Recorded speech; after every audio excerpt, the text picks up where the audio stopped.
Here we have a map of the world broken down by religions, and maps like this are useful for showing a general geographic distribution of world religions, although we have to be careful when we see a map like this not to take it as, for want of a better word, since we're talking about religion, as gospel truth.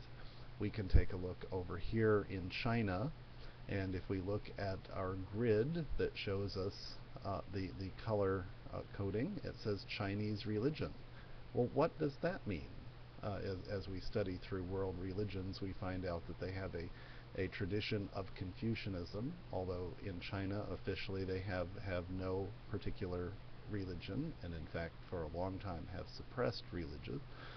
But we also know that this region here north of India is Tibet, and they don't have the same religious history, religious traditions as the rest of China, the more populous area of China over here.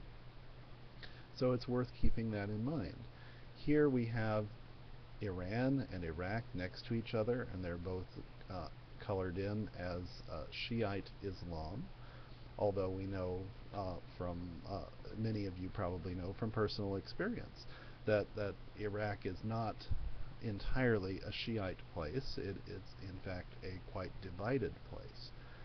One of the things that we see over here in India is that it is colored in for Hinduism, although there is a significant population of Buddhist adherents in India.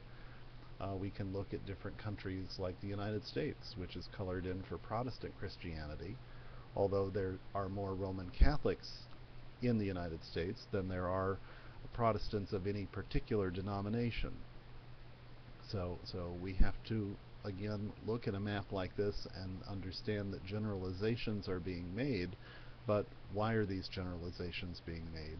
These are the kinds of critical inquiry questions that we need to examine in order to understand what's being discussed here.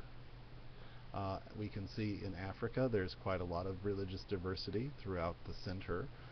It looks like most of Saharan and Mediterranean Africa is Muslim. Sunni Islam is dominant, but it's not exclusive. Over here in Egypt, in fact, we have a strong tradition of Coptic Christianity, which is yet another branch of Christianity that doesn't really fall within Protestant, Orthodox, or Catholic Christianity.